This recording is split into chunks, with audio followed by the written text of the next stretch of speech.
ஆந்திரா, ஒடிசா இந்த பக்கத்துல இருந்து கஞ்சா கடத்திட்டு வந்து தமிழகத்துல பதுக்கி வச்சிருக்காங்க. தமிழ்நாடோட பெயரை கெடுக்கிறதுக்காக இந்த மாதிரி ஒரு சம்பவம் பண்றாங்கன்னு சொல்லியிருக்காங்க.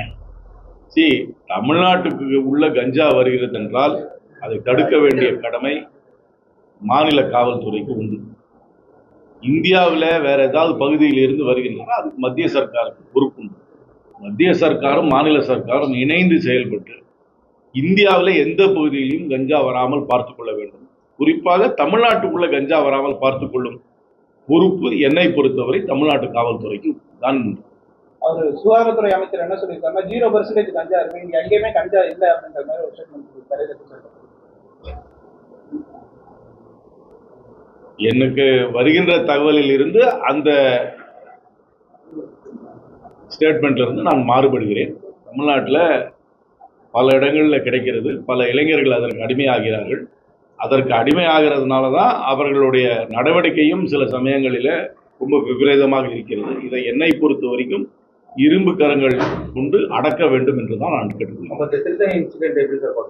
ரொம்ப தவறான சம்பவம். இதை வன்மையாக கண்டிக்கிறேன். இது ஒரு கலாச்சார சீரழிவு. இது ஒரு காரணம். இதை பல இடத்துல பார்க்குறோம். அது இளைஞர்கள் கஞ்சாவின் அடிப்படையில் மட்டும் பண்ணுறாங்களா இல்லைனா ஒரு பப்ளிசிட்டிக்காக பண்ணுறாங்களா என்று தெரியல எனக்கு. ஆனால் எந்த காரணத்துக்காக பண்ணியிருந்தாலும் இதை வன்மையாக கண்டிக்கிறேன். இது ஒரு டீஜெனரேட் சப்கல்ச்சர் உருவாகி கொண்டு இருக்கிறது. இது முதல் சம்பவம் கிடையாது. இது வடநாட்டில் இருந்து பிழைப்புக்காக வந்தவர் மீது மட்டும் தாக்கப்பட்டார்கள். இது ஒரே சம்பவம்னு பார்க்க முடியாது. பல இடத்துல குறிப்பாக ரயிலில், பஸ்ஸில் எல்லாமே மற்றவங்களெல்லாம் தொந்தரவுப்படுத்துகிறாங்க. பள்ளிக்கூடத்தில் கூட நான் சில சம்பவங்கள் பார்த்துருக்கேன். வாத்தியார்களையே மிரட்டுற அளவுக்கெல்லாம் சிலர் நடந்து கொள்கிறார்கள். இது ஒரு சமுதாய சீர்கேடாக தான் நான் பார்க்கிறேன். இதை என்னை பொறுத்த வரைக்கும் ஒடுக்க வேண்டும், அடக்க வேண்டும். அதே வேளையில் கவுன்சிலிங், ரீஹாபிலிட்டேஷனும் பண்ணணும். அதனால் இதை ஏதோ ஒரு ஒன் ஆஃப் இன்சிடென்ட் இந்த மாதிரி நடக்கலை அப்படின்லாம் சொல்ல முடியாது. இதில் இந்த மாதிரி பல சம்பவங்கள் தமிழ்நாட்டில் நடந்து கொண்டு இருக்கிறது. அதில் என்னை நான் மீண்டும் மீண்டும் சொல்வது இதுதான். காவல்துறை இன்னும் தங்களுடைய பலத்தை காட்ட வேண்டும். ரோந்து பணிகளை அதிகப்படுத்த வேண்டும். சந்தேக பேரொழிகளை அவர் ஸ்டேஷனில் கொண்டு போய் விசாரிக்க வேண்டும். அவர்கிட்டருந்து விசாரணை பண்ணி அவங்களுடைய ஆன்டிசிடென்ட்ஸை விசாரிக்கணும். ஏதாவது நோன் ரவுடிஸ் ஒரு ஏரியாவில் தெரிந்த ரவுடிகள், கூண்டர்கள் இருந்தார்கள் என்றால் அவர்களை வாரம் ஒரு 3 முறையாவது ஸ்டேஷனில் கையெழுத்து போட வைக்கணும். கொஞ்சம் டஃப்பாக போலீஸ் நடந்துக்கணுன்றான் என்னுடைய கருத்து. நியாயமாகவும் டஃப்பாகவும் கடுமையாகவும் நடந்து கொள்ள வேண்டும். நடந்து கொண்டால்தான் மக்களுக்கு மீண்டும் காவல்துறை மீது ஒரு நம்பிக்கை. முதலமைச்சர் செங்கலுக்கு 33% இடஒதுக்கீடு வேணும் அப்படின்ற மாதிரி கேட்டார். ஆனால் அது ஏற்கனவே இல்லை, பாராளுமன்றத்தில் இன்னும் அது சட்டமாக இன்னும் நிறைவேறலை. உள்ளாட்சியில் மட்டும்தான் இருக்கு. இந்த சட்டம் வர வேண்டும்னு அவசியமே கிடையாது. எல்லா கட்சிகளும் 33% இப்பவே ஒதுக்கலாம். நான் முன்னாடியே சொல்லியிருக்கேன். காங்கிரஸ் கட்சியை பொறுத்தவரைக்கும் இந்த சட்டத்துக்காக நம்ம வெயிட் பண்ண வேண்டாம்.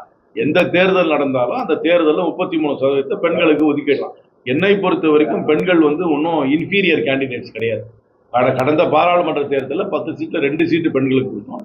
இந்த முறை நடக்கின்ற சட்டமன்ற தேர்தலில் காங்கிரஸ் கட்சி என்னை பொறுத்த வரைக்கும் இந்த சட்டத்துக்கு வெயிட் பண்ணாமல் 3ல் 1 பங்கு பெண்கள் வேட்பாளர்களை நிறுத்த வேண்டும் என்று தான் நான் கேட்டுக்கொள்கிறேன். இடைநிலை ஆசிரியர்கள் வழக்கு பதிவு பண்ணியிருக்காங்க.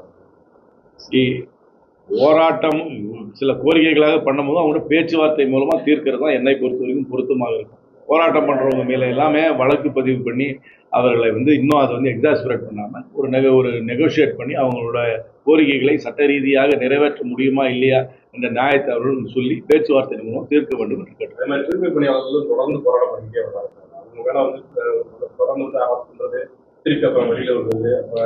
என்னை பொறுத்த வரைக்கும் இந்த தங்களுடைய உரிமைகளுக்காக போராடுபவர்கள் அமைதியாக போராடினார்கள் என்றால் அவர்கள் மீது என்னை பொறுத்த வரைக்கும் காவல்துறை கடுமையான நடவடிக்கை எடுக்கக்கூடாது.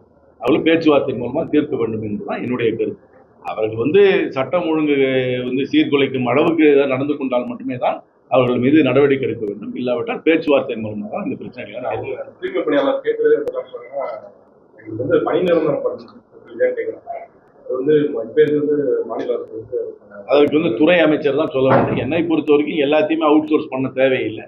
பல பேருக்கு நிரந்தர பணிகள் கொடுக்க முடிந்தால் கொடுத்துதான் ஆகும். திமுக தேர்தல் அறிக்கையில் பல்வேறு நிறைவேற்றலை சொல்லிட்டு அரசு ஊழியர்கள் குற்றம் சாட்டியிருக்காங்க. இப்போ 12 பேர் கொண்ட குழு அமைச்சு பார்த்துட்டு இருக்காங்க. அதை எப்படி சார் பார்த்து இது அவங்க தான் அதுக்கு பதில் சொல்லணும். அவங்க தேர்தல் அறிக்கையில் என்ன சொல்லியிருக்காங்க, அதை நிறைவேற்றிருக்கிறாங்களா இல்லையான்றது அதை வந்து விளக்க வேண்டிய நிலையில் அந்த கட்சி தான் இருக்கு. நான் அதற்கு விளக்கம் கொடுக்க முடியாது. குடியரசுத் தலைவர் வந்து திரௌபதி முர்மு வந்து சென்னை பல்கலைக்கழகத்துல இருந்து திருத்த மசோதாவை திருப்பி அனுப்பியிருக்காங்க. நான் வந்து என்னை பொறுத்த வரைக்கும் துணைவேந்தர்களை நியமிக்கும் அதிகாரம் மாநில அரசாங்கத்துக்கு தான் இருக்க வேண்டும். தேர்ந்தெடுக்கப்பட்ட மாநில அரசாங்கத்துக்கு தான் இருக்க வேண்டும். அதற்காக தான் அந்த சட்டத்தை நிறைவேற்றினார்கள். அந்த அந்த அதிகாரம் அவர்களுக்கு இல்லாவிட்டால் என்னை பொறுத்த வரைக்கும் இந்த ஃபெடரல் ஸ்ட்ரக்சருக்கு அது வந்து ஒரு அச்சுறுத்தலாக தான் நான் பார்க்கிறேன்.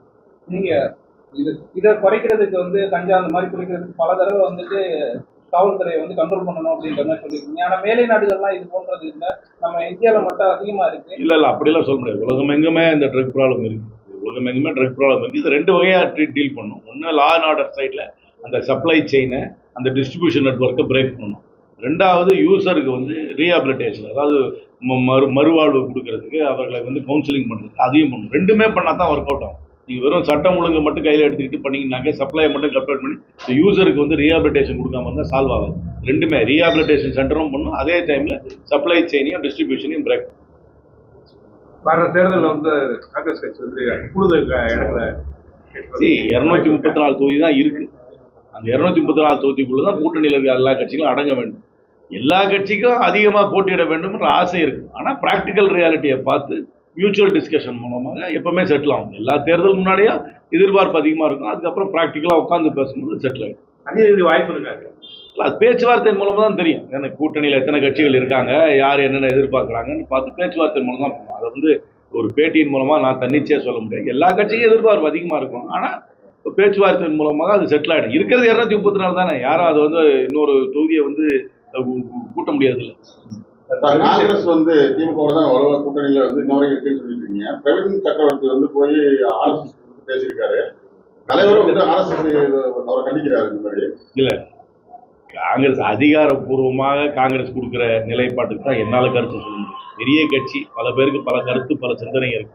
அந்த மாதிரி அதிகாரப்பூர்வமாக சொல்லும் கருத்துக்களை நான் வந்து காமெண்ட்ரி கொடுக்க முடியாது. காங்கிரஸ் கட்சி இந்தியா கூட்டணிக்கு இந்திய அளவில் தலைமை தாங்குகிறது. அந்த கூட்டணியிலே திராவிட முன்னேற்றம் இந்திய அளவில் இருக்கிறார்கள். தமிழ்நாட்டை பொறுத்தவரைக்கும் இந்தியா கூட்டணிக்கு திராவிட முன்னேற்றம் தலைமை தாங்கிறது. அந்த கூட்டணியில காங்கிரஸ் கட்சி இருக்கிறது. இதுதான் எங்களுடைய அபிஷியல் நிலை, இதுதான் என்னோட நிலை.